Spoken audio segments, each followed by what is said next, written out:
అందరూ బైబిల్ తీద్దాం ప్రియమైన దేవుని బిడ్డలారా.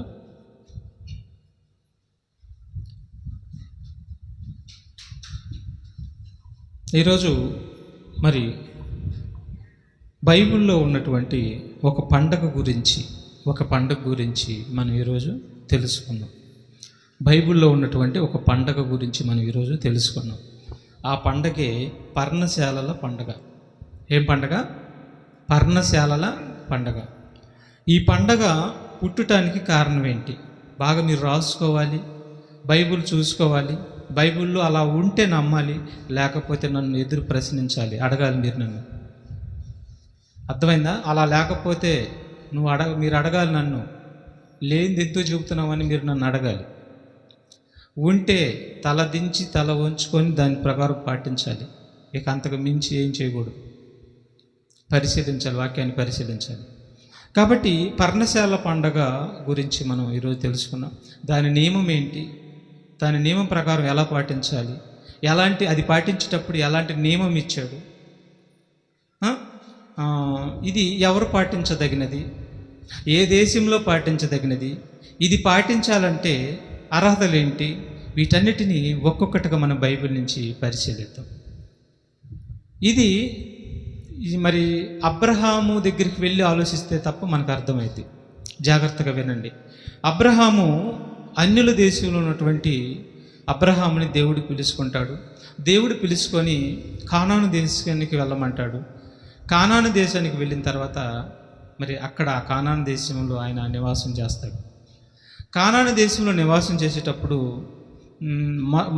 మొట్టమొదట ఆయనకి మరి ఇస్సాకు పుడతాడు. వాగ్దాన పుత్రుడు ఇస్సాకు పుడతాడు. ఇస్సాకు పుట్టిన తర్వాత ఇస్సాక్కి యాకోబు పుడతాడు. యాకోబుకి 12 మంది గోత్రకర్తలు పుడతారు. ఈ 12 మంది తర్వాత దేనా అనేటటువంటి ఒక ఆడపిల్ల పుట్టింది. మొత్తం 13 మంది యాకోబుకు పుడతారు. ఈ 13 మందిలో దేనాన్ని పక్కన పెడితే ఈ 12 మందిని ఆయన గోత్రకర్తలుగా నిర్ధారణ చేసుకుంటాడు. ఈ 12 మంది గోత్రకర్తలకు పుట్టిన బిడ్డలందరినీ, యాకోబుతో సహా పుట్టినటువంటి ఈ బిడ్డలందరిని కూడా యాకోబుతో మొదలుకొని, తండ్రితో మొదలుకొని ఇశ్రాయేలీలు అనే పేరు వాళ్ళకి వచ్చింది. ఎందుకంటే యాకోబు పేరు ఇశ్రాయేలు అనే పేరుగా మార్చబడింది. కాబట్టి యాకోబు పేరు ఇశ్రాయేలు అనే పేరుగా మార్చబడింది. కాబట్టి ఆయనకు పుట్టిన వారందరూ ఇశ్రాయేలీలు అనబడ్డారు. కాబట్టి అలాగా ఆ యాకోబు నుంచి వచ్చినటువంటి 12 గోత్రకర్తలలో నుంచి, పిల్లల్లో నుంచి ఇశ్రాయేలీలు అనేవారు పుట్టారు. వీళ్ళు కొన్ని సంవత్సరాలు కానాను దేశంలో నివాసం చేశారు.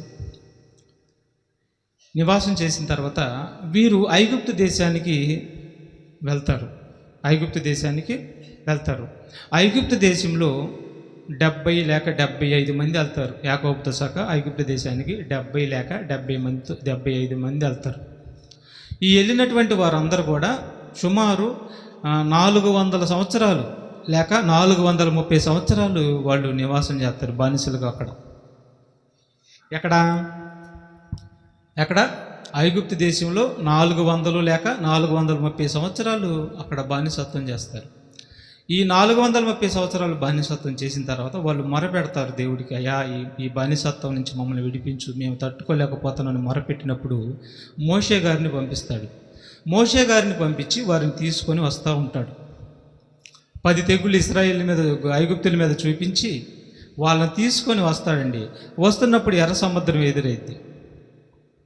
ఎర్ర సముద్రాన్ని మోషే ద్వారా ఎర్ర సముద్రాన్ని ఇశ్రాయేలుని దాటిస్తాడు. ఇక ఎర్ర సముద్రం దాటినాక సీను అరణ్యానికి వచ్చేస్తారు. అరణ్యంలోకి వచ్చిన తర్వాత 40 సంవత్సరాలు అరణ్యంలో ఉంటారు. ఎవరు? ఈ ఇశ్రాయేలీలు. ఈ 40 సంవత్సరాలు అరణ్యంలో ఉన్నప్పుడు వీళ్ళకి ఇల్లు ఉండయా, నిర్లవరమైన ఇల్లు ఉండయా? లేవు. అది అరణ్య ప్రదేశం. క్రూరమైన మృగాలు, విష సర్పాలు, ఇటు వెళ్ళిన మరి కీర అరణ్యం అనమాట. అందుకని దేవుడు పగలేమో మేఘస్తంభంలోను, ఇప్పుడు ఎండ కాస్తుందా, వాళ్ళకి మేఘాన్ని అడ్డు పెట్టేసాడు. ఈ ఎండకి, సూర్యుడికి అడ్డు పెడితే చల్లగా ఉంది వాళ్ళకి. మనకి వర్షం కురిసేటప్పుడు ఎట్టుండిద్ది? చల్లగా, వాన పడకుండా చల్లగా ఉండింది. వాళ్ళకు కూడా మేఘాలకి అది పెట్టాడు. సూర్యుడికి మేఘాన్ని అడ్డం పెట్టేసరికి చల్లగా ఉంది వాళ్ళకి. ఈ ఎండాలటప్పుడు చల్లగా తీసుకుని వెళ్తున్నాడు.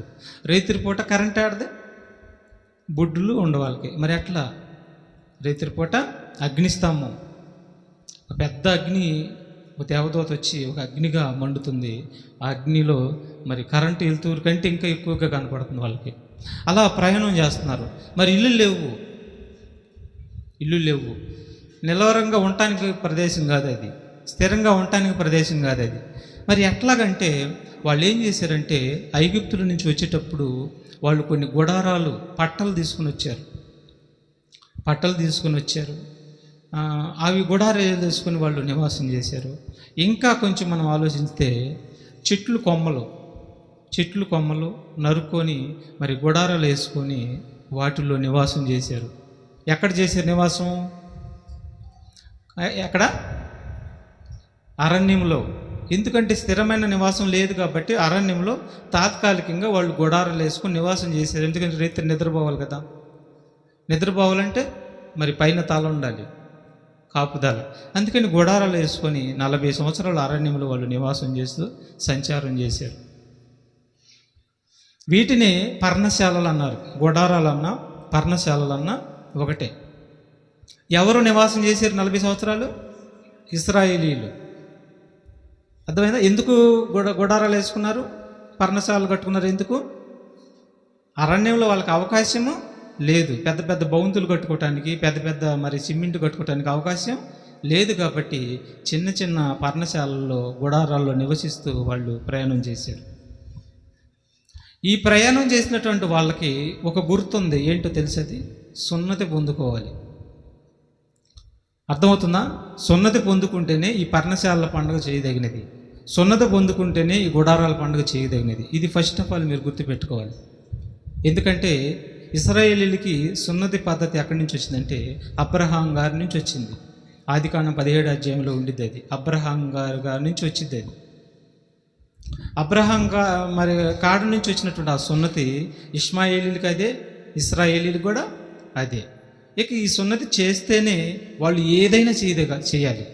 సున్నతి చేయకుండా ఏది కూడా చేయకూడదు. ఇది వాళ్ళకి నిత్యమైనటువంటి కట్టడ. మీరు బైబిల్లో చదవండి. సున్నతి లేకుండా ఏది చేసినా చచ్చిపోతారు వాళ్ళు. సున్నతి అనేది ఒక నిబంధన, సున్నతి అనేది ఒక కట్టడ, ఆజ్ఞ. ఇది మీరి వాళ్ళు ఏ పండగ కూడా చేయకూడదు. ఇక అరణ్యంలో 40 సంవత్సరాలు వస్తున్నప్పుడు వాళ్ళు గుడారాల్లో నివసిస్తూ, పర్ణశాలలో కట్టుకుంటూ నివసిస్తూ వచ్చారండి. ఈ పర్ణశాలలో నివసిస్తూ వస్తూ కానాను దేశంలో అడుగుపెట్టారు. ఎక్కడ అడుగుపెట్టారు? కానాను దేశంలో అడుగుపెట్టారు. కానాను దేశంలో అడుగుపెట్టినాక అక్కడ కూడా ఈ పండగ మీరు ఆచరించాలని చెప్పాడు. ఆచరించాలి. ఎందుకు ఆచరించాలి అని అంటే కారణం ఉంది. మీ కుమారులు, మీ కుమార్తెలు ఈ గుడారాలు కట్టుకుంటున్నప్పుడు, ఈ పర్ణశాలలో నివాసం చేస్తున్నప్పుడు ఏంటి ఆచారం అని అడుగుతారు మిమ్మల్ని. అర్థమైందా? ఈ గుడారాలు ఏంటి, ఈ గుడారాల్లో మీరు ఎందుకు నివసిస్తున్నారు అని మీ కుమారులు మిమ్మల్ని అడిగినప్పుడు మీరు చెప్పే సమాధానం ఎలా ఉండాలి తెలుసా? అబ్రహాం గాడి నుంచి మొదలుకోవాలి. మీరు అబ్రహాం గాడిని మొదలుకొని ఐగుప్తుకి వెళ్ళి 430 సంవత్సరాలు మేము ఆడ నివాసం చేసాం. ఐగుప్తుల నుంచి మోషే ద్వారా విడిపించుకొని వచ్చాడు. ఎర్ర సముద్రాన్ని దాటించాడు. దాటిన తర్వాత అరణ్యంలో వచ్చాం. ఈ అరణ్యంలో మాకు నివాసం లేదు కనుక మా దేవుడు మమ్మల్ని కాపాడుకుంటూ 40 సంవత్సరాలు కాపాడుకుంటూ మమ్మల్ని విడిపించుకుంటూ వచ్చాడు. ఆ వచ్చేటప్పుడు మేము గుడారాల్లో నివసించినా కానీ మమ్మల్ని కాపాడుకుంటూ వచ్చాడని గుర్తుల కోసం, ఆధారాల కోసం మీ బిడ్డలు కూడా వాటిని నేర్పించాలని చెప్పి కానాను దేశంలోకి వెళ్ళిన తర్వాత కూడా ఇదే పండగ వారిని ఆచరించమని చెప్పాడు. ఎవరిని? ఇశ్రాయేలీని. వాళ్ళు ఆచరించాలంటే అర్హత ఏంటి? వాళ్ళు సున్నతి పద్ధతి చేసుకుంటేనే ఆ పండగ ఆచరించాలి. వాళ్ళు ఇశ్రాయేలీలు అయి ఉంటేనే ఆ పండగ ఆచరించాలి. వాళ్ళు ఐగుప్తుల నుంచి దాటి వచ్చిన వారు అయి ఉండాలి ఆ పండగ ఆచరించాలంటే. మరి 40 సంవత్సరాలు అరణ్యంలో ప్రయాణం చేసిన వారు అయి ఉండాలి ఆ పండగ ఆచరించాలంటే. అర్థమవుతుందా మీకు? అర్థమవుతుందా? అర్థం కావట్లేదా?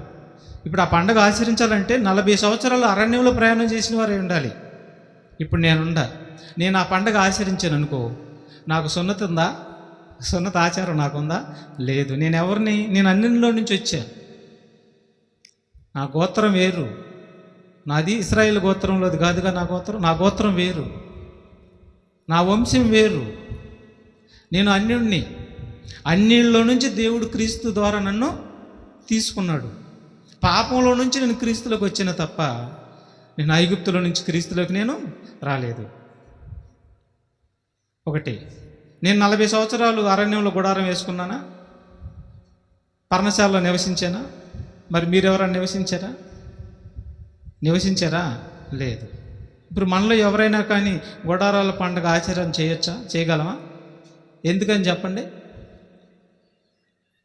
అర్హత లేదు. అది సత్యం. ఓకే, ఇప్పుడు మీరు అర్థం చేసుకోండి. ఇప్పుడు కానాను దేశంలోకి వెళ్ళిన తర్వాత ఖచ్చితంగా మీరు ఈ పండుగని ఆచరించాలని చెప్పి ఇశ్రాయేలీలతో మోషే గారి ద్వారా ఆజ్ఞలు జారీ చేశాడండి. ఫస్ట్ ఆఫ్ ఆల్ సున్నతి చేయించుకోవాలనే పదం కూడా చూద్దాం. చూడండి,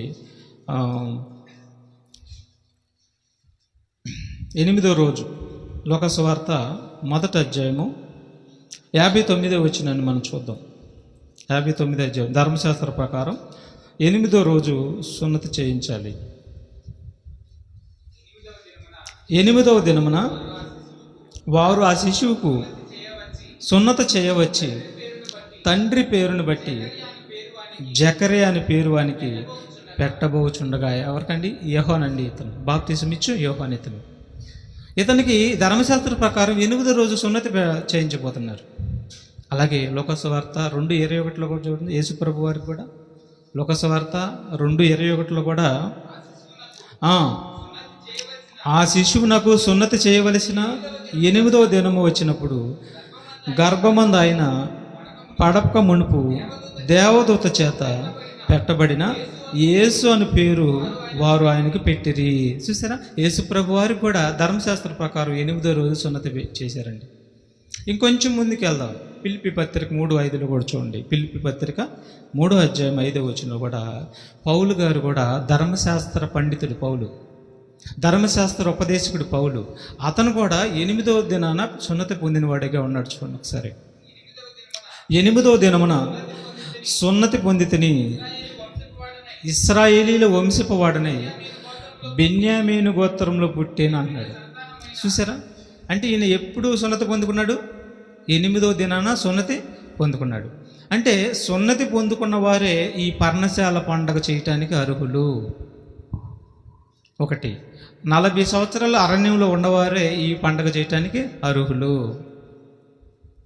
ఐగుప్తుల నుంచి వచ్చిన వారు అయి ఉండాలి, ఇశ్రాయేలీలు అయి ఉండాలి, 40 సంవత్సరాలు అరణ్యంలో గుడారాలు వేసుకున్న వారు అయి ఉండాలి, సున్నతి పొందిన వారు అయి ఉండాలి. అలా ఉన్నవారే, ఆ అర్హతలు ఉన్నవారే ఈ పండుగలు చేయటానికి అర్హులు. ఇప్పుడు లేవీకాండం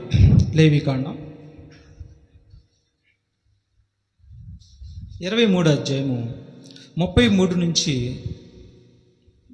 ఈ పండగ ఎన్ని రోజులు చేయాలి, ఈ పండగ ఎన్ని రోజులు చేయాలి, ఈ పండగ ఎన్ని రోజులు చేయాలి, ఆ రోజుల్లో వీళ్ళు ఏమేమి చేయాలి అనేది స్పష్టంగా తన గ్రంథంలో రాయించి పెట్టాడు. ఇది కానాను దేశంలోకి వెళ్ళిన తర్వాత సంగతి చెబుతున్నాడు. ఇది కానాను దేశంలోకి వెళ్ళిన తర్వాత చెబుతున్నటువంటి సంగతులు ఇవన్నీ కూడా. సార్ 23వ అధ్యాయము లేవీకాండము 23:33 నుంచి చదువుదాం. జాగ్రత్తగా అందరూ బైబిల్ తీయండి ప్రేమ దేవుడు బిడ్డలారా. అబద్ధాలు దొంగ బోధ అని మన మీద బురద జల్లుతున్న వాళ్ళకి మరి చూడండి, ఈ మాటలు ఎలా ఉన్నాయి చూడండి, ఎంత సత్యమో చూడండి. సత్యం మీద అలా చల్లొచ్చా? రేపు ఎక్కడో పోతున్నావు నువ్వు, దేవుడి దగ్గరికి వెళ్ళబోతున్నావు. దేవుడి దగ్గరికి వెళ్ళబోతూ దేవుడు సత్యం మీద నింద మోపితే అసలు ఎందుకు బతికి బట్ట కడతావా? బతకనిస్తాడు దేవుడు? నథింగ్. బతికి బట్టగట్టలేరు, పరలోకానికి అసలు తీసుకోడు కూడా. అందుకని బైబిల్ స్పష్టంగా పరిశీలించి మరి ఆదికాండం నుంచి ప్రకటన గ్రంథం వరకు సత్యం అంటే ఏంటో గ్రహించిన తర్వాత అప్పుడు నువ్వు ఆలోచించాలి తప్ప ఏమి తెలియకుండా నిందమోపొచ్చా ఎవరైనా ప్రపంచం? చూద్దాం ఏమన్నాడు చూడండి ఒకసారి. మరియు యెహోవా మోషేకు ఇలాగ సెలవిచ్చెను, నీవు ఇశ్రాయేలీలతో ఇట్లా. ఎవరితో అనమంటున్నాడు? బాగా వినాలి, పదాలను అర్థం చేసుకోవాలి. ఎవరితో, ఎలా, ఎప్పుడు, ఎందుకు మాట్లాడుతున్నాడు? బైబిల్ భాష కూడా చాలామంది తెలియదు. ఇది ఎవరితో మాట్లాడుతున్నాడో తెలియదు. ఇది కూడా నాతోనేలే అనుకుంటాడు మనిషి. కాదు, బైబిల్ చదివేటప్పుడు ఇది ఎవరితో మాట్లాడుతున్నాడు, ఇది ఏ కాలానికి చెందింది, కాలాలు సమయాలు, ఇది ఎవరితో మాట్లాడుతున్నాడు, ఇశ్రాయేలీలతోట, అన్ని జనులతోట, లేదా దేవదూతలతోట, ఎవరితో మాట్లాడుతున్నాడు అనేది చదివేటప్పుడు మనం అర్థం చేసుకోవాల్సిన ఈ 3 ప్రాముఖ్యతలు తెలియాలి. ఇక్కడ ఏమంటున్నాడు చూడండి. మరియు యెహోవా మోషేకు ఇలాగ సెలవిచ్చెను, నీవు ఇశ్రాయేలీలతో ఎట్లనుము. చూడండి, ఇశ్రాయేలీలతో ఎట్లనుము, అన్ని జనులతో ఎట్లనుము అనలేదు. ఇశ్రాయేలీలతో ఎట్లనుము. ఈ 7వ నెల 15వ దినము మొదలుకొని 7 దినముల వరకు యెహోవాకు పర్ణశాల పండుగలను, అది బాగా వినాలి మీరు, అర్థమవుతుంది. ఇప్పుడు 7వ నెలలో 15వ దినము మొదలుకొని 7 దినముల వరకు యెహోవాకు పండుగను, పర్ణశాల పండుగలను జరపవలెను అన్నాడండి. 7 దినాలు పండుగ జరపాలంట. ఎక్కడ జరపాలి ఇది? ఎక్కడ జరపాలి? కానాను దేశంలో, ఇశ్రాయేలుకి ఇచ్చిన దేశంలో.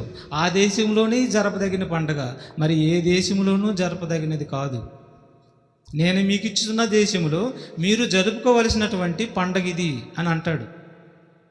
ఇప్పుడు అక్కడికి వెళ్ళిన తర్వాత 7 దినములు పండగ జరపాలి అని అన్నాడండి. జరపాలన్నాడు. ఈ 7 దినముల్లో ఎలా జరపాలి? కొంచెం కిందకి వెళ్దాం, కిందకు చూద్దాం. వాటిలో మొదటి దినమున, చూడండి, మొదటి దినమున మీరు పరిశుద్ధ సంఘముగా కూడవలెను. అందులో మీరు జీవనోపాధి అయిన ఏ పనియూ చేయకూడదు. 7 దినములు మీరు యెహోవాకు హోమము చేయవలెను. 8వ దినమున మీరు పరిశుద్ధ సంఘంగా కూడి యెహోవాకు హోమార్పణములు చేయవలెను. అది మీకు, బాగా వినాలి, అది మీకు వ్రత దినముగా ఉండును. అందులో మీరు జీవనోపాధి అయిన ఏ పని చేయకూడదు అన్నాడండి. ఏ పని కూడా చేయకూడదు అన్నాడు. ఈ 7 దినాల్లో మీరు బలులు అర్పించాలి, మీరు హోమములు అర్పించాలి, అర్పణలు అర్పించాలి. మొదటి రోజు ఏ పని చేయకూడదు, చివరి రోజు ఏ పని కూడా చేయకూడదు. ఇది మీకు వ్రత దినముగా ఉండును అని చెప్పి ఇశ్రాయేలీలతో పర్ణశాల పండుగ ఆచరించేటప్పుడు చెప్తున్నాడు.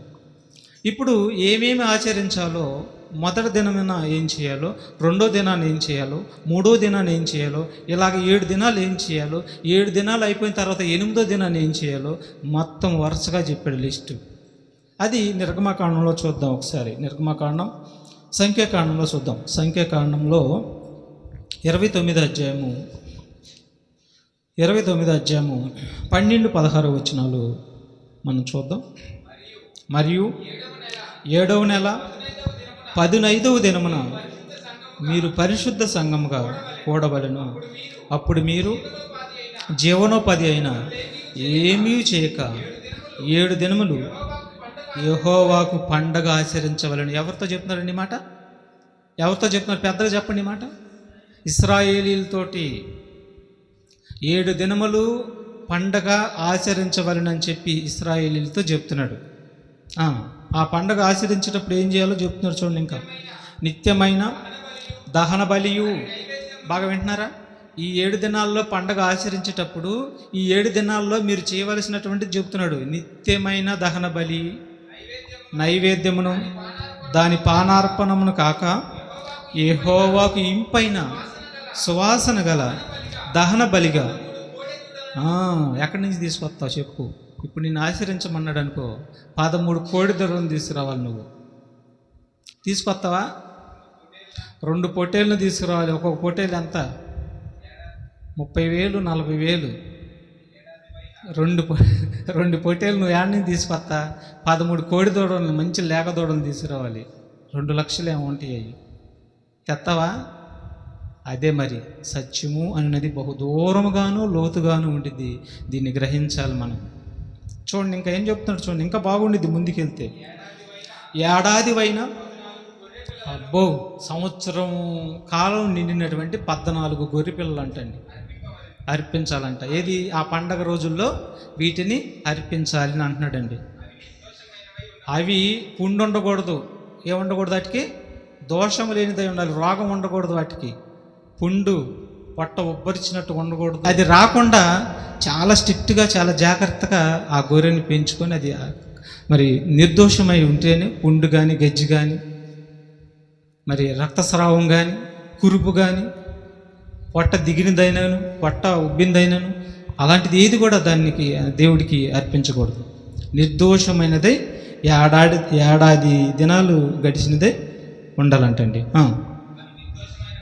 అవి నిర్దోషమైనవై ఉండవలను.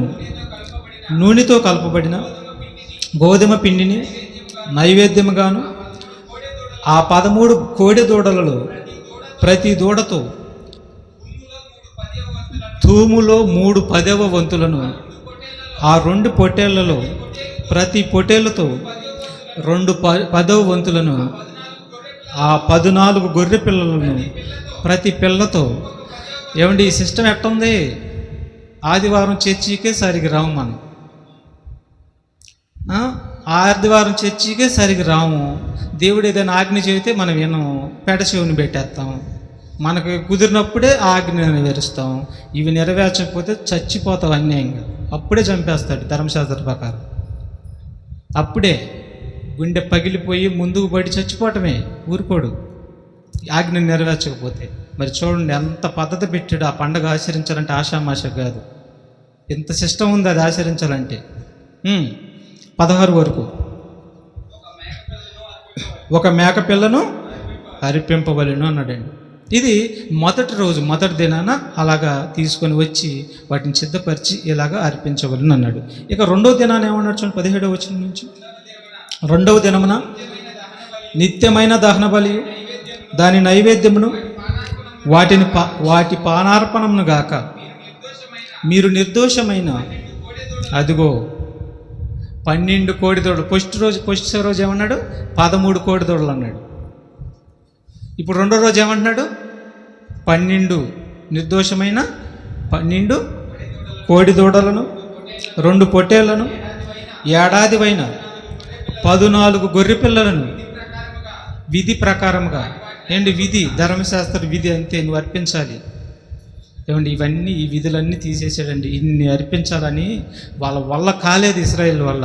అందుకే విధి యేసుప్రభు వారు వచ్చి నెరవేర్చి ఈ గొర్రె పిల్లలు, ఈ దూడ పిల్లలు ఇవన్నీ వద్దయ్యా మీ వల్ల కాదని చెప్పి ఏకైక బలి యేసుక్రీస్తు అర్పించి ఈ ధర్మశాస్త్రానికి ముగింపిచ్చాడు. ఈ ధర్మశాస్త్రంగానే మనం పాటించాలంటే మనకున్న ఆస్తులన్నీ ఏమైపోవాలి? అమ్ముకున్నా మనం నెరవేర్చలేం. అది అన్నమాట. అందుకని ఇది మీ వల్ల కాదని ఇశ్రాయేలుగా తీసేసాడు. వాళ్ళే చేయలేకపోయారు, వాళ్ళే వ్యతిరేకించారు, చనిపోయారు కూడా. అందుకని ఏమన్నాడు చూడండి, పానార్పణములను, పాప పరిహారార్థ బలిగా ఒక మేకపిల్లను అర్పింపవలను. చూసారా? 2వ రోజు. 3వ దినమున నిత్యమైన దహన బలి. ఏమండి, నిత్యమైన దహన బలి ఉండాల్సిందే. ఏ దినాన ఆ దినాన నిత్యమైన దహన బలి అర్పించాల్సిందే. తర్వాత దాని నైవేద్యమును, దాని పానార్పణమును గాక నిర్దోషమైన 11 కోడేళ్లను,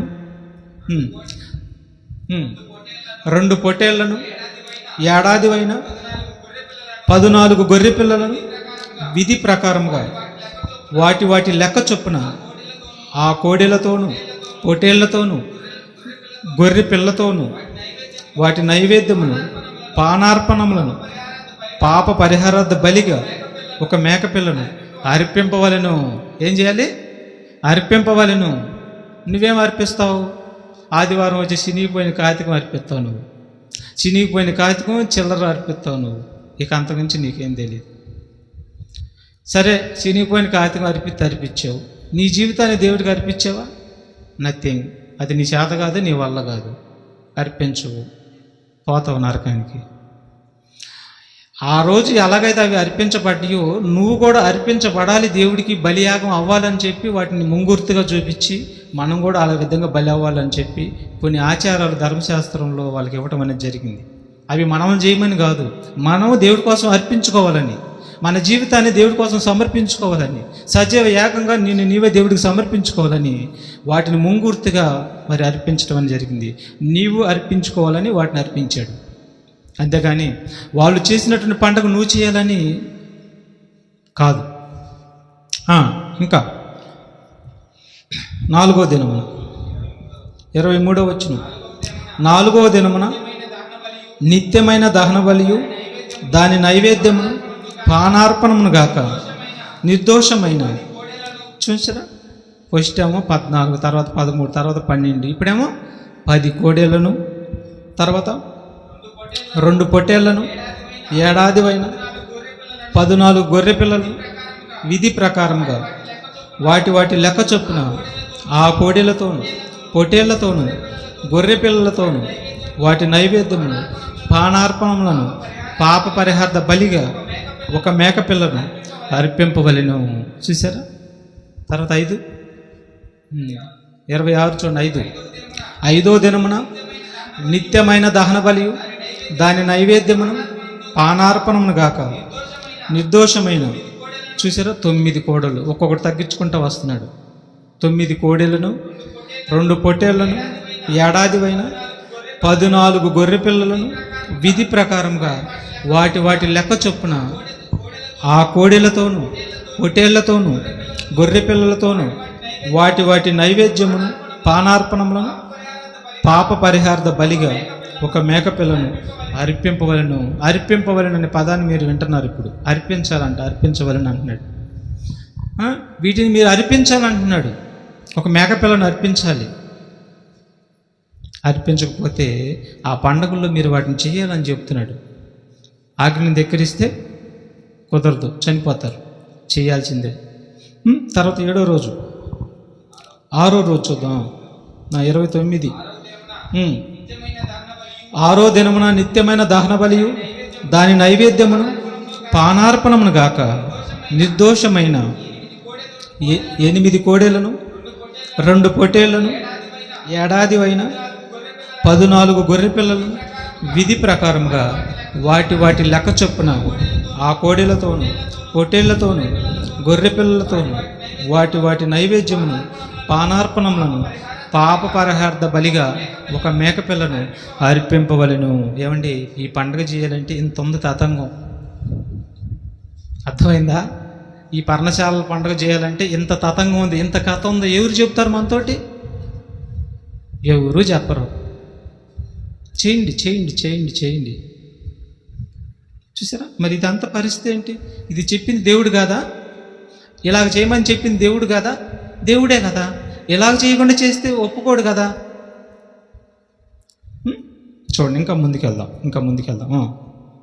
32 చూద్దాం. 7వ దినమున నిత్యమైన దహన బలి దాని నైవేద్యమును పానార్పణమును గాక నిర్దోషమైన 7 దూడలను, 2 పొట్టేళ్లను, ఏడాదివైన 14 గొర్రె పిల్లలను విధి ప్రకారముగా వాటి లెక్క చొప్పున ఆ కోడెలతోనూ పొట్టేళ్లతోనూ గొర్రె పిల్లలతోనూ వాటి నైవేద్యము పానార్పణములను పాప పరిహారార్థ బలిగా ఒక మేక పిల్లను అర్పింపవలెను. చూసారా, వీటన్నిటిని 7వ రోజు అయిందా? చదువు. ఇప్పుడు ఈ 7 రోజులు అయిపోయిన తర్వాత 8వ దినం నేను చెప్తున్నాడు చూడండి. 8వ రోజు మీకు వ్రత దినముగా ఉండును. అప్పుడు మీరు జీవనోపాధి అయిన పనులు ఏమీ చేయకూడదు. అందులో నిత్యమైన దహన బలి. చూసారా, ఆ 8వ రోజు కూడా చెప్తున్నాడు. నిత్యమైన దహన బలియు దాని నైవేద్యమును పానార్పణమును గాక మీరు యెహోవాకు ఇంపైన సువాసన గల దహన బలిగా నిర్దోషమైన 1 కోడెదూడను, 1 పొట్టేలును, ఏడాదివైన 7 గొర్రె పిల్లలను విధి ప్రకారముగా వాటి లెక్క చొప్పున ఆ కోడెదూడతోనూ పొట్టేళ్లతోనూ గొర్రె పిల్లలతోనూ వాటి నైవేద్యము పానార్పణములను పాప పరిహార్థ బలిగా ఒక మేక పిల్లను అర్పింపవలెను. అయిపోయిందా? అర్పింపవలెను. ఇంకో మాట కూడా చూద్దాం. మీ మ్రొక్కుబళ్లను, మీ స్వేచ్ఛార్పణలను, మీ దహన బలులను, మీ నైవేద్యములను, మీ పానార్పణములను, మీ సమాధాన బలులను కాక. చూసారా, ఇక్కడ పాయింట్ని మీరు అర్థం చేసుకోండి.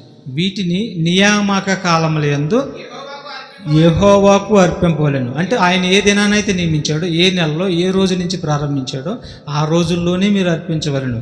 ఆ నెల మించితే మళ్ళీ అర్పించకూడదు, ఆ రోజు మించితే అర్పించకూడదు. నియామక కాలంలోని వాటిని అర్పింపవలెను. యెహోవా మోషేకు ఆజ్ఞాపించినట్లు ఎవరితో ఇశ్రాయేలీలతో సమస్తమును, ఆ విధులు, ఆ న్యాయ విధులు, ఆ నియామక కాలములు సమస్తమును వారితో తెలియజెప్పాను అన్నాడండి. తెలియజెప్పాను అన్నాడు ద్వితోపదేశకాండం. ఈ 7 దినాల్లో ఇవన్నీ కూడా ఈ విధంగా బలులు అర్పిస్తేనే ఆ పర్ణశాలల పండుగ చేయటానికి అర్హత గలవారు. అర్థం చేసుకోండి మీరు. ప్రతి ఒక్కరూ మరి ఏదో ఒకటి మరి నింద మోపటం, అబద్ధ బోధ అంటాం, ఇదండి తప్పండి, పాపం అండి. అట్ట అనకూడదు. పాపం చేసిన దానికంటే, ఈ భూమి మీద పాపం చేసిన దానికంటే సత్యాన్ని అబద్ధమని పలికితే మాత్రం అసలు అది 7 అంతల పాపం తగిలిద్దండి. అసలు అనకూడదు. చూడండి, సత్యము నిరూపించబడుతుంది కదా. ఏది చేయొచ్చు, ఏది చేయకూడదని సత్యం నిరూపించబడుతుంది కదా. ఇంత సత్యాన్ని పట్టుకొని మనం అనకూడదు, ఎవ్వరు అనకూడదు. ఎవరన్నా అంటుంటే మీరేం చేయాలంటే, అయ్యా అట్ట కాదు, ఇలా ఉంది బైబిల్ అని మనం ప్రేమపూర్వకంగా వాళ్ళకి సమాధానం చెప్పాలి. తర్వాత ద్వితోపదేశకాండం 16 అధ్యాయంలో చూడండి. ద్వితోపదేశకాండం 16 అధ్యాయము 13 నుంచి చదువుదామండి. 13 నుంచి, ఈ పండగ ఆచరించాలంటే ఈ 7 దినాల్లో బలులు, అర్పణలు, నైవేద్యాలు వీటన్నిటిని అర్పించాలని చెప్పాడు. వీటిని అర్పించాలంటే 40 రోజులు 40 సంవత్సరాలు అరణ్యంలో గుడారాల్లో నివసించే వారై ఉండాలని చెప్తున్నాడు. మళ్ళీ వాళ్ళు ఐగుప్తుల నుంచి విడిపించబడిన వారై ఉండాలని చెప్తున్నాడు. మళ్ళీ వాళ్ళు ఇశ్రాయేలీలై ఉండాలని చెప్తున్నాడు. మళ్ళీ వాళ్ళు సున్నత చేయించుకున్న వారై ఉండాలని చెప్తున్నాడు. ఇన్ని క్వాలిఫికేషన్ ఉంటేనే ఈ పండగ మరి ఆచరిస్తానికి అర్హులు. దీంట్లో ఏది లేకపోయినా అర్హులు కాదు. అయ్యా నేను 40 రోజులు అరణ్యంలో ఉండలేదు, నేను ఆచరిస్తాను అనుకో, ఎందుకు ఆచరిస్తున్నావు అని అడుగుతాడు ఎవరైనా. ఏం చెప్తా? నీ వల్ల కాదు. ఇక దొంగ తిరుగుడు మాటలు చెబుతూ ఉంటావు నువ్వు. దొంగ తిరుగుడు మాటలు ఈనాడు చాలామంది దొంగ తిరుగుడు మాటలు చెబుతున్నారు. రియాలిటీగా చెప్తలేదు. దొంగ తిరుగుడు మాటలు చెప్పి వాక్యం సరిగా అర్థం చేసుకోవాలని వాళ్ళ కళ్ళకి ముసుగు పెట్టేసేస్తున్నారు. తప్పు. నిజ నిర్ధారణకు కూర్చుంటే దేవుడు ముందు నిలవలేరు వాళ్ళు. నిలవలేరు. ఎవరైనా కానీ నిజం దగ్గర నిలవలేరు. ఇప్పుడు ఈ పండగ ఆచరించాలంటే ఎక్కడ ఆచరించాలో చెప్తున్నాడు. అది కూడా చూడండి ఒకసారి. ద్వితోపదేశకాండము 16, 13 నుంచి 17 వరకు రాసుకోండి. నీ కళ్ళములో నుండి ధాన్యమును, నీ తొట్టిలో నుండి రసమును. రసం అంటే ద్రాక్ష రసం. అర్థమైందా? రసం అంటే ద్రాక్ష రసం. సమకూర్చినప్పుడు పర్ణశాల పండుగను 7 దినములు ఆచరించవలెను. ఈ పండగలో నీవును, నీ కుమారుడును, నీ కుమార్తెయును, నీ దాసుడును, నీ దాసియును, నీ గ్రామంలోనున్న లేవీలను, పరదేశులు అంటే ఇక్కడ పరదేశులు అనేసరికి అన్ని జనులు వచ్చారు అనొచ్చు మీరు. ఆనాడు ఇశ్రాయేలీలకి వాళ్ళు పనులు చేయటానికి, ఇప్పుడు కొంతమంది అన్యుల్లో నుంచి వెళ్ళి వాళ్ళకి పనులు చేయటానికి వెళ్ళేవారు అన్ని దేశాల్లో నుంచి. అంటే ఇశ్రాయేల్ కాని దేశాలు ఉంటాయి కదా, వాళ్ళు ఏం చేస్తారంటే పనుల కోసం వెళ్ళేవాళ్ళు. ఇప్పుడు ఫర్ ఎగ్జాంపుల్ మన దేశం ఇండియా, మనం ఇతర దేశాలకు ఎందుకు వెళ్తున్నాం? దుబాయ్కి వెళ్తున్నారు కొంతమంది, కువైట్కి వెళ్తున్నారు, కొన్ని ప్రాంతాలకు వెళ్తున్నారు. ఎందుకు వెళ్తున్నారు? అమెరికా వెళ్తున్నారు కొంతమంది ఉద్యోగాల నిమిత్తము, లేదంటే పనులు చేసుకోవటానికి కొంత సొమ్ము సంపాదించుకొని వెళ్తున్నారు. అలాగే ఆనాడు ఇశ్రాయేల్ దేశానికి కొంతమంది వెళ్ళేవాళ్ళు, పనులు చేసుకొని ఉండటానికి వెళ్ళేవాళ్ళు. అట్ట వెళ్ళినప్పుడు కొంతమంది వాళ్ళకి దాసులుగా అయ్యేవాళ్ళు. అలా దాసులుగా అయినప్పుడు, పనివారిగా ఉన్నప్పుడు, ఈ పనివారిగా వెళ్ళిన వాళ్ళు లేదంటే వాళ్ళకి దాసులుగా అయిన వాళ్ళు ఏం చేయాలి తెలుసా? సున్నతి చేయించుకోవాలి. సున్నతి చేసుకొని వారి ఆచారాలతోనూ, వారి పద్ధతులతోనూ, వారి బలులు ఎలాగైతే అర్పిస్తున్నారు దానితోనూ వీళ్ళు కూడా సున్నతి చేయించుకుంటేనే పాలిభాగస్తులు అవుతారు. ఇక వారితో కలిసిపోవాలి. వారు ఎలాగైతే ఆచరించారో వీళ్ళు కూడా అలాగే బలులు, అర్పణలు, నైవేద్యాలు వీటన్నిటిని వారితో కలిసి మరి ఆచారం చేసేవాళ్ళు. అది సున్నతి లేకపోతే వారితో కలవకూడదు. ఇక సున్నతే వాళ్ళతో కలవాలి, సున్నతి ఉంటేనే. చదువు.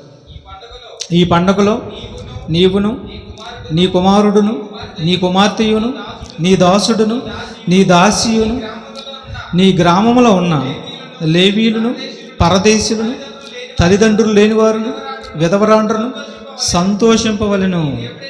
నీ దేవుడైన యెహోవా నీ రాబడి అంతటిలో, నీ చేతి పని అన్నిటిలో నిన్ను ఆశీర్వదించును గనుక యెహోవా ఏర్పరచుకుని స్థలమున అన్నాడండి. ఏమండి అక్కడంట? యెహోవా ఏర్పరచుకుని స్థలమున నీ దేవుడైన యెహోవాకు 7 దినములు, అది నీ దేవుడైన యెహోవా ఏర్పరచుకున్న స్థలములలో మరి నువ్వు పండుగ చేయవాలని అన్నాడండి. ఆయన ఏడ ఏర్పరచుకున్నాడండి? పండగ 7 దినాలు చేసే స్థలం ఎక్కడ ఏర్పరచుకున్నాడు చెప్పండి, చెప్పాలి. యెరూషలేములో ఆయన స్థలం ఎక్కడైతే ఏర్పరిచాడో అక్కడికి వెళ్ళి మీరు గుడారాలు వేసుకొని, మీరు పెద్ద భవంతులు కట్టుకున్నా, బిల్డింగులు కట్టుకున్నా, ఆ 7 దినాలు మీరు ఆయన ఏర్పరిచినటువంటి స్థలానికి వచ్చి మరి ఆ కొమ్మలు కొట్టుకొని, నిరవంజి కొమ్మలు కొట్టుకొని, మట్టలు కొట్టుకొని, వాటితోటి మీరు చిన్న చిన్న పర్ణశాలలు కట్టుకొని ఆ పర్ణశాలలో మీరు నివాసం చేయాలి. మీరు 10 అంతస్తుల బిల్డింగ్ ఉన్నా సరే 7 రోజులు మీరు పండగ ఆచరించాలి. ఈ పండగ ఆచరించేటప్పుడు ఏం చెప్పాడిందాక? 7 రోజులు ఏం చేయాలి? బలులు, అర్పణలు, నైవేద్యాలు, నిత్యమైన దహన బలి, సమాధాన బలి, పాప పరిహార్థ బలి సమస్తం ఆ 7 రోజుల్లో మీరు అర్పించుకుంటూ పోవాలండి. ఎవరితో చెప్తున్నాడు ఈ మాట? ఇశ్రాయేలీలతో చెప్తున్నాడు. ఆయన ఏర్పరచుకున్నటువంటి స్థలంలోనే వాటన్నిటిని మీరు చేయాలి. అంటే కానాను దేశంలో, ఇశ్రాయేల్ దేశంలో వీటన్నిటిని నేను ఏర్పరచుకున్న స్థలం కాబట్టి అక్కడ మీరు చేయాలని ఇశ్రాయేల్తో చెప్తున్నాడు. ద్వితోపదేశకాండం 31వ అధ్యాయం కూడా చూడండి, ముగించుకున్నాక. ద్వితోపదేశకాండము 31వ అధ్యాయము 9 నుంచి 12 వచనాలు కూడా చూద్దాం. మోషే ఈ ధర్మశాస్త్రమును రాసి యెహోవా నిబంధన మందసమును మోయు యాజకులైన లేవీలకును ఇశ్రాయేలీల పెద్దలందరికీ వారిని అప్పగించి వారితో ఎట్లా నేను ఏమండి, ఎవరితో అంటున్నాడు బాగా వినాలి, మీరు చదువుకున్న వాళ్ళు బాగా అర్థం చేసుకోండి. మోషే ఈ ధర్మశాస్త్రము రాసి యెహోవా నిబంధన మందసమును మోయు యాజకులైన లేవీలకును ఇశ్రాయేల్ పెద్దలందరికీ దానిని అప్పగించి వారితో ఎట్లా నేను ప్రతి 7వ సంవత్సరం అంతరమున, అనగా నియమింపబడిన గడువు సంవత్సరమున నీ దేవుడైన యెహోవా ఏర్పరచుకుని స్థలమందు ఇశ్రాయేల్ అందరూ ఆయన సన్నిధిని కనబడి పర్ణశాల పండుగను ఆచరించినప్పుడు అంటున్నాడండి. ఆచరించినప్పుడు ఇశ్రాయేల్ అందరి ఎదుట ఈ ధర్మశాస్త్రమును ప్రకటించి వారికి వినిపింపవలెను అంటున్నాడు. అంటే ఇశ్రాయేలీలు ఈ పర్ణశాల పండుగను ఆచరించాలి, ఈ పండుగ చేయాలి అని పర్టిక్యులర్గా చెప్తున్నాడు, కరెక్ట్గా చెప్తున్నాడు. మనమే అర్థం చేసుకోవాలి దీన్ని. ఈనాడు చాలామందికి అర్థం కాలేదు, ఇది అర్థం కాలేదు. అది చేయాలంటే ఇంత ఉందా? ఇంత ఉంది. ఇక నెహెమ్యా గ్రంథం చూడండి. నెహెమ్యా గ్రంథము 8వ అధ్యాయము 14 నుంచి 18 వచనం వరకు కూడా మనం చూడగలిగితే ఇంకా వాళ్ళు ఈ పండుగని ఎలాగ చేశారో, యెరూషలేములో దేవుడు నియమించిన స్థలంలో ఎలాగ చేశారో చూద్దాం. యెహోవా మోషేకు దయచేసిన గ్రంథమును చూడగా 7వ మాసపు ఉత్సవ కాలమందు ఇశ్రాయేలీలు పర్ణశాలలో నివాసం చేయవలనని రాయబడి ఉండుట. అది చూసారా, ధర్మశాస్త్రము ఇందాక ఎవరికి అప్పగించాడు? లేవీలకి, ఇశ్రాయేల్ పెద్దలకి ధర్మశాస్త్రము అప్పగించాడు. దీనిలో ఉన్న దాని ప్రకారం మీరు చెప్పాలని చెప్పి లేవీలకి అప్పగించాడు, పెద్దలకు అప్పగించాడు. దానిని నెహెమ్యా గారి కాలంకి వచ్చేసరికి అది వారు చూసి మరి ధర్మశాస్త్రంలో పర్ణశాల పండగ ఎలాగ చేయమన్నాడు అని దాన్ని చూసి వాళ్ళు ఇప్పుడు పాటిస్తున్నారు. చూడండి, చదువు.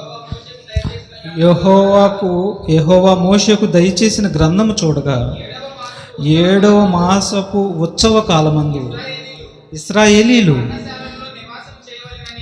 ఎవరు నివాసం చేయవాలనని అన్ని జనులు అన్నాడా?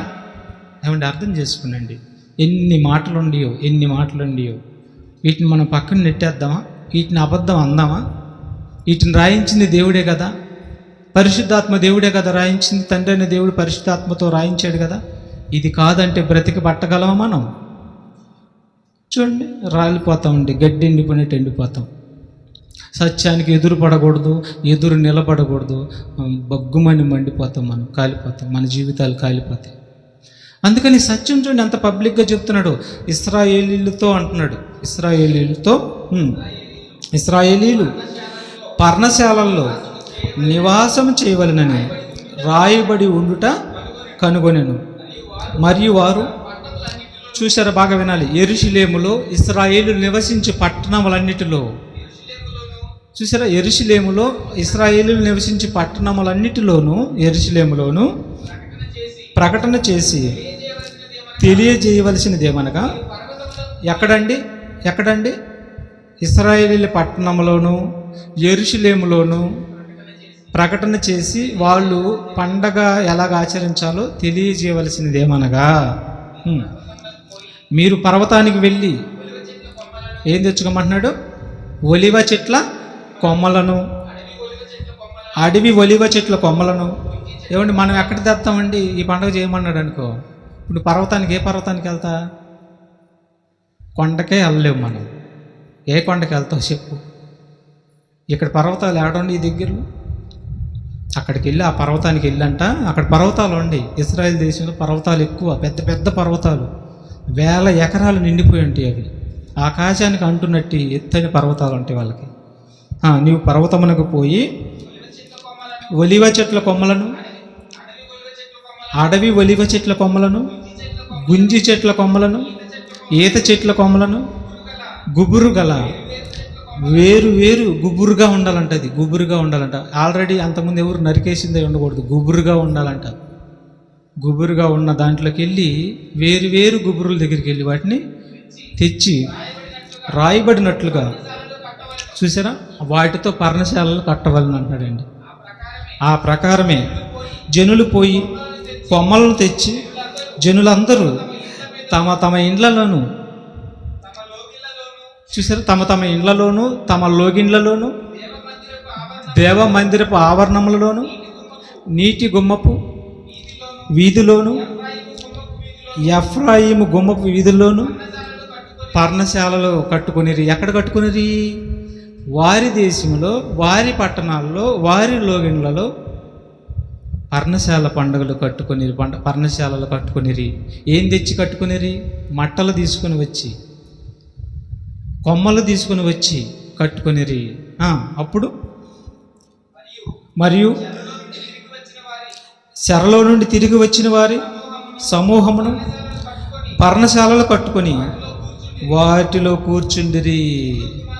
అర్థమవుతుందా? దేంట్లో కూర్చుండ్రి? చెరలో నుంచి తిరిగి వచ్చింది ఎవరు? ఇశ్రాయేలీలు. ఎంతమంది చెరలో, ఎన్ని రాజ్యాలకు చెరగా వెళ్ళారు వాళ్ళు? అషూరుకి వెళ్ళారు. మొదట అషూరు, బబులోను, గ్రీకు, మాదీ పార్జికులు, రోమన్స్ చెరలోనికి వెళ్ళారు. ఆ వెళ్ళి చివరగా వచ్చినటువంటి వారిలో ఇక ఈ పండగ ఇశ్రాయేలీలు ఆచరిస్తున్నారు. ఆ చెరలో వాళ్ళు కూర్చున్నారు, ఆ యొక్క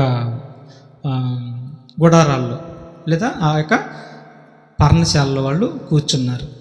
ఈ కూర్చున్నప్పుడు పిల్లలు అడుగుతారు, ఇదేంటయ్యా పర్వతానికి వెళ్ళావు, ఈ కొమ్మలని తీసుకొచ్చావు, చిన్న పర్ణశాల కట్టావు, దాంట్లో కూర్చున్నావేంది అని అడిగితే వాళ్ళు ఏం చెప్పాలి చెప్పండి? ఇప్పుడు మీరు వాళ్ళు ఏం చెప్పాలి చెప్పండి?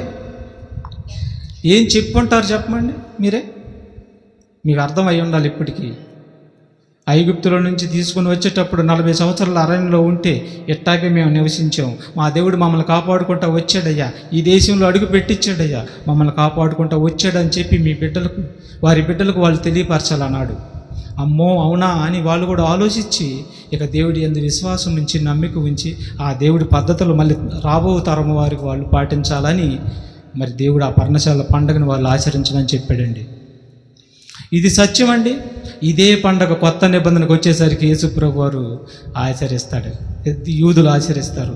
ఈ పండగను చూసి కొత్త నిబంధనలో కూడా ఉందగా, ఏముందగా, పర్ణశాల పండగ కొత్త నిబంధనలో కూడా ఉందగా, అందుకని మేము ఆచరిస్తున్నామని ఈనాడు దానికి వీరికి ఎలాంటి సంబంధం లేకపోయినా కానీ మరి కొత్త నిబంధనలో ఉన్నటువంటి యూదులు చేస్తున్నటువంటి, అన్యులు అనలేదు అక్కడ, యూదులు చేస్తున్నటువంటి అంటాడు.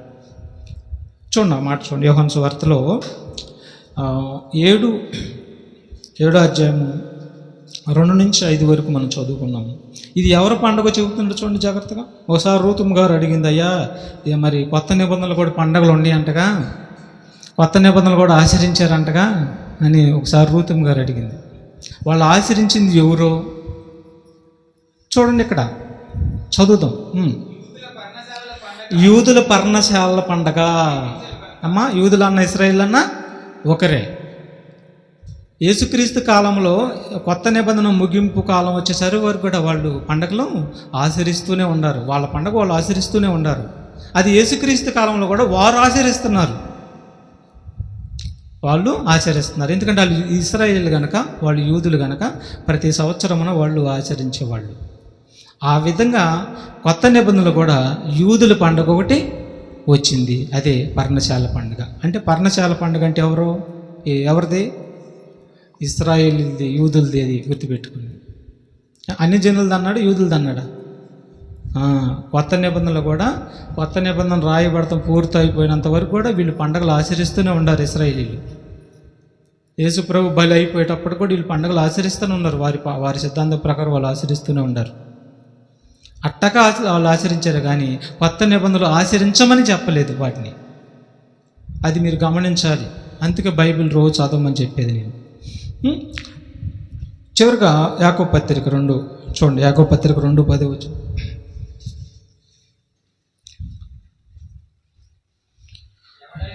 ఎవడైనాను ధర్మశాస్త్రం అంతయు గైకొని ఒక్క ఆజ్ఞ విషయంలో తప్పిపోయిన ఎడల ఆజ్ఞలన్నిటి విషయంలో అపరాధి వగును. అర్థం చేసుకోండి. ధర్మశాస్త్ర ప్రకారం నువ్వు మరి పర్ణశాల పండుగ ఆచరించాలని నువ్వు అనుకుంటే ఆజ్ఞలు, ధర్మశాస్త్రంలో ఆజ్ఞలన్నిటిని గైకొని 100 ఆజ్ఞలు ఉన్నాయనుకో, 99 ఆజ్ఞలు గైకొని ఒక్క ఆజ్ఞ కానీ గైకొనకపోతే మరలా ఈ 99 ఆజ్ఞల నిమిత్తం అపరాధి అయిపోతామంట. అంత స్ట్రిక్ట్గా ఉండేది ధర్మశాస్త్రం. అలాంటప్పుడు నీకు సున్నత లేదు. సున్నత లేనప్పుడు నువ్వు పండగ ఎలాగ ఆచరిస్తావు? నువ్వు ఇశ్రాయేలీయుడు కాదు కదా, యాకోబు గోత్రికుడు కాదు కదా, యాకోబు సంతతి కాదు కదా నువ్వు. మనం అన్ని జనుల నుంచి వచ్చాం కదా, నువ్వు పండగ ఎలాగ ఆచరిస్తావు? సున్నత నిబంధన లేదు అంటే ఆజ్ఞను అతిక్రమించి చేసినట్టు అయిపోద్దాం. మరి అది ఎక్కడ చేయాలన్నాడు? నేను నియమించిన స్థలంలోనే చేయాలన్నాడు. ఏ స్థలం అది? యెరూషలేము, కానాను దేశంలోనే అది చేయదగినది అన్నాడు. మరి నువ్వు ఎక్కడ చేసావు అనుకో, అప్పుడు ఆజ్ఞ ధిక్కారం అయిపోయింది. వాళ్ళకే ఏ ఆజ్ఞ విషయం తప్పిపోతే మరలా 99 ఆజ్ఞ విషయంలో అపరాధులు అయిపోతారు అన్నాడు. అలాంటిది ఇన్ని ఆజ్ఞ విషయంలో నువ్వు తప్పిపోయి నేను చేస్తానంటే ఎంత అపరాధం. కనుక మరి ఇశ్రాయేలీలు తప్ప ఇంక ఎవ్వరు కూడా చేయదగినట్టు పండగ అది కాదు అన్నాడు. తర్వాత హోషేయ గ్రంథం 2:11 వచ్చింది కూడా చూడండి. హోషేయ గ్రంథం 2:11 వచ్చినప్పుడు ఇలాగా ఇశ్రాయేలీలు కూడా మరి వాళ్ళకి ఇచ్చినటువంటి ఈ పర్ణశాల పండగ క్రమేణా వచ్చేటప్పటికి వాళ్ళు కూడా ఆ పండగలను మర్చిపోయారు. వాళ్ళు కూడా ఆ పండగల్ని విస్మరించారు. వాళ్ళు ఇష్టారాజ్యంగా ప్రవర్తించడం మర్చిపోయి, ధర్మశాస్త్రాన్ని మర్చిపోయి వాళ్ళు ఇష్టారాజ్యంగా ప్రవర్తించేశారు. అప్పుడు దేవుడు ఒక నిర్ణయానికి వచ్చాడు. నేను మీకు ఇచ్చినటువంటి ఈ కట్టడలు, ఈ ధర్మశాస్త్రం ఇక నేను కొట్టివేయబోతున్నాను, ఇక మీకు నేను నూతన నిబంధన ఇవ్వబోతున్నానని చెప్పి వాళ్ళు చేసినటువంటి అపరాధాలన్నిటికీ ఇసుకుపోయి ఇక క్రొత్త నిబంధన ఇస్తానని చెప్పి ధర్మశాస్త్ర కాలంలోనే దేవుడు చెప్పాడు. ఇక వీళ్ళు పస్కా పండుగ నెరవేర్చలేకపోతున్నారు, పర్ణశాల పండుగ నెరవేర్చలేకపోతున్నారు, విశ్రాంతి దినాన్ని ఆచరించలేకపోతున్నారు, దేవుడిచ్చిన ధర్మశాస్త్ర కట్టడాలను ఆచరించలేకపోతున్నారు. పూర్తిగా వాటిని భిన్నంగా ప్రవర్తించి ఎలాగ దేవుడికి వ్యతిరేకంగా 100% వెళ్ళిపోయారు. అప్పుడు దేవుడు ఆయన ఇచ్చినటువంటి పండుగను కూడా వారికి నేను తీసివేస్తానని చెప్పేశాడు. హోషేయ గ్రంథం 2:11 వచ్చింది. ఇది ధర్మశాస్త్రాన్ని గురించి మాట్లాడుతున్నాడు. దాని ఉత్సవ కాలంలోను పండుగలను, అమావాస్యలను, విశ్రాంతి దినములను, నియామక కాలములను మానిపిస్తాను అంటున్నాడు. చూసారా, మానిపిస్తాను అంటున్నాడు ప్రభు రాయించాడు, నేను చెబుతున్నాను మానిపిస్తాను అన్నాడు. ఎప్పుడు మానిపించాడు అంటే యేసుక్రీస్తు వారు రాకడతో మొత్తం కొట్టేసాడు వాటిని. శరీర సంబంధమైన బలులు, అర్పణలు, నైవేద్యాలు సమస్తాన్ని కొట్టివేసి యేసుక్రీస్తు వారి ద్వారా కొత్త నిబంధన అటు ఇశ్రాయేలుకి ఇటు ప్రపంచంలో ఉన్న ప్రతి మనిషికి కొత్త నిబంధన ఇచ్చేసాడు. ఇక వీళ్ళు యేసు ప్రభు చెప్పినటువంటి ఆజ్ఞలన్నిటిని పాటించాలి. ఇక నేను పర్ణశాలను పాటిస్తానంటే నీకు అర్హత ఏంటని అడుగుతాడు దేవుడు. ఏం చెప్తావు సమాధానం? నీకేం చెబుతావు? నువ్వు అన్నిటివే కదా, యూదుడు కాదు కదా, నువ్వు ఇశ్రాయేలుడు కాదు కదా, 40 సంవత్సరాలు అరణ్యంలో లేవు కదా, ఏం చెప్తావు నువ్వు సమాధానం? చెప్పవు, దేవుడికి చేతిలో పడతావు. అందుకని దేవుడు ఏది చెప్తే అది మనం చేయాలండి. గలతీ పత్రిక చివరి మాట చూడండి, ముగించుకున్నాం. గలతీకి రాసిన పత్రిక 4:10 వచ్చిన వాళ్ళకే నేను మానిపిస్తానన్నాడు. యేసుక్రీస్తు వారు వచ్చేసరికి వాటిని శరీర సంబంధమైన పండుగలు, ఆచారాలు, ఇశ్రాయేలుకి ఇవ్వబడిన వాటన్నిటిని కొట్టివేసి క్రైస్తవులకి కొత్త నిబంధన ఇచ్చాడు. ఆ నిబంధనలో చేయవలసినటువంటి పండుగ ఒకటి ఉంది, అది నేను నెక్స్ట్ చెప్తాను. ఇక పౌలు గారు అంటున్నాడు, నేను తీసివేసినటువంటి ఆ పండుగలు కానీ ఆచారాలు కానీ ఇక మీరు ఆచరించకూడదని చెప్తున్నాడు. నియామక దినాలు మీరు పాటించకూడదు, నేను ఇశ్రాయేలుకి ఇచ్చిన నియామక దినాలు మీరు పాటించకూడదు అంటున్నాడండి. మీరు దినములను, మాసములను, ఉత్సవ కాలములను, సంవత్సరములను ఆచరించుచున్నారు.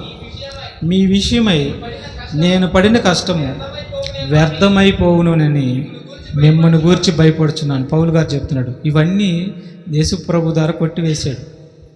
ఈ పండగలు, బలులు, నైవేద్యాలు, అర్పణలు ఇవన్నీ కొట్టివేశాడు. చెప్పాడుగా హోషేయ గ్రంథం 2:11 ఏమన్నాడు? వాటిని నేను తీసివేస్తున్నాను, వాటిని నేను కొట్టివేస్తున్నాను అని చెప్పాడు. కొట్టివేశాడు. క్రొత్త నిబంధన ఇచ్చాడు యేసుక్రీస్తు వారి ద్వారా.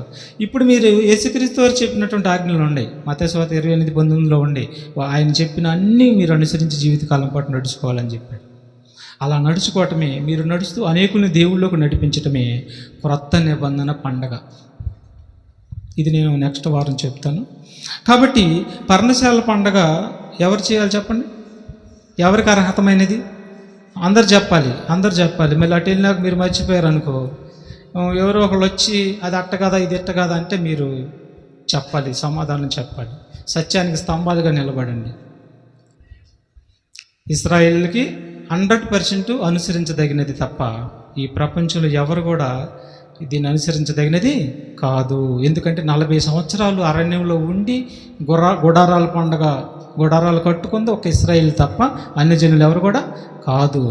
మీరు గట్టిగా క్రీస్తు వైపు, క్రీస్తు సైనికులుగా నిలబడి గట్టిగా చెప్పండి. భయపడాల్సిన అవసరం లేదు. క్రీస్తు మనకు తోడుగా ఉంటాడు, పరిశుద్ధాత్మ మనకు తోడుగా ఉంటాడు.